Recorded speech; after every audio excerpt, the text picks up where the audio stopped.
पहली खबर मुजफ्फरनगर से आ रही है, जहां शुक तीर्थ स्थित श्री शुकदेव आश्रम में महान संत वीग राग स्वामी कल्याण देव महाराज की 22वीं पुण्यतिथि श्रद्धा और भक्ति के साथ मनाई गई।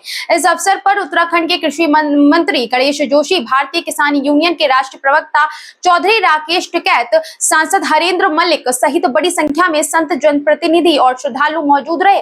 सभी ने स्वामी कल्याण देव महाराज को श्रद्धांजलि अर्पित करते हुए शिक्षा, समाज सेवा और राष्ट्र निर्माण में उनके योगदान को याद किया।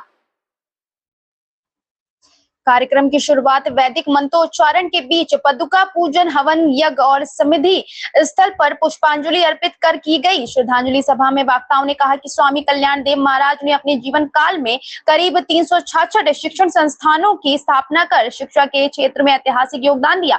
आज उनके प्रयासों से हजारों छात्र छात्राएं देश विदेश में अपनी पहचान बना रहे हैं। वहीं उत्तराखंड के कृषि मंत्री गणेश जोशी ने कहा कि स्वामी कल्याण देव महाराज का जीवन समाज के लिए प्रेरणा है। उन्होंने शुक तीर्थ में गंगा के अरिलब प्रभाव के मुद्दे पर भी मुख्यमंत्री से चर्चा करने का भरोसा दिलाया। वहीं भारतीय किसान यूनियन के राष्ट्रीय प्रवक्ता चौधरी राकेश टिकैत ने कहा कि देश की असली ताकत ऋषि परंपरा और कृषि है। उन्होंने ग्रामीण क्षेत्रों में शिक्षा संस्थानों को बढ़ावा देने का जोर दिया। वहीं सांसद हरेंद्र मलिक ने मुजफ्फरनगर में राजकीय विश्वविद्यालय की स्थापना की मांग उठाते हुए कहा कि शिक्षा ही विकास की सबसे मजबूत नींव है। कार्यक्रम में संत समाज, जनप्रतिनिधियों और प्रशासनिक अधिकारियों ने स्वामी कल्याण देव महाराज के लोक कल्याण, शिक्षा और धर्म सेवा के कार्यों को आने वाली पीढ़ियों के लिए प्रेरणा स्रोत बताया। श्रद्धांजलि सभा के बाद श्रद्धालुओं के लिए विशाल भंडारे का आयोजन भी किया गया। देखिए, आज मैं बहुत सौभाग्यशाली हूँ कि ब्रह्मलीन परम पूज्य संत स्वामी कल्याण देव जी महाराज की 22वीं पुण्यतिथि पर मुझे यहाँ पर आने का मौका मिला और यहाँ पर आकर जो मुझे ज्ञान की प्राप्ति हुई, जो मार्गदर्शन मिला, वास्तव में आज के समाज में और भारत जैसे लोकतांत्रिक 1 अरब 45 करोड़ के देश में अगर उसको अपने जीवन में हम उतार लें तो आधी समस्याएं तो देश की स्वयं समाप्त हो जाएंगी। और इसके लिए मैं आदरणीय नरेंद्र शर्मा जी का, आयोजकों का, कि जिनके माध्यम से मुझे आने का मौका मिला, इस अवसर पर मुझे आदेशित किया गया है, क्योंकि ये पवित्र तीर्थ स्थल है और गंगा हमारे यहाँ से आती है, तो उसका जल पुण्यतिथि कार्यक्रम में क्या कहना चाहिए? हम कहना चाहते हैं कि स्वामी जी ने बहुत संस्थाएं बनी, शिक्षा पर बहुत काम करा। बच्चों को उसमें पढ़ना चाहिए।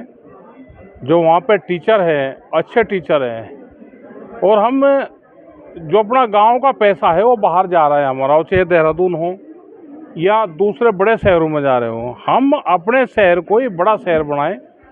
बड़ी यहाँ पे शिक्षा संस्थाएं हमारी हैं, इन्हीं को हम अच्छा निर्माण इनका करें।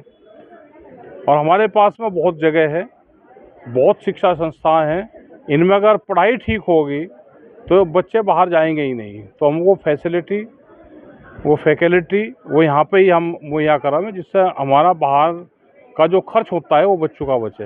कृषि और किसानों के लिए आपका संगठन और आप काम करते रहेंगे। ऋषि और कृषि, ये देश ऋषि और कृषि पर काम करता है, उसी पद्धति पर चलता है। यहाँ पे कृषि जी, आज कार्यक्रम में क्या संदेश देना चाहेंगे? मैं आज शिक्षा ऋषि को नमन करने आया।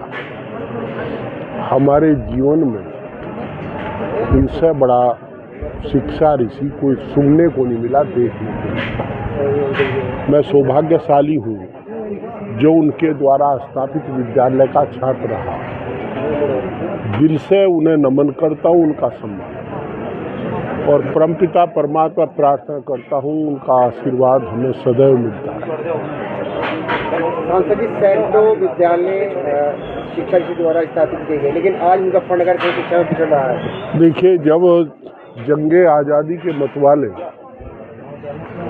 लड़ाई लड़ रहे थे तो उनका एक नारा था, दवाई पढ़ाई सस्ती होगी और सिंचाई मुफ्ती होगी।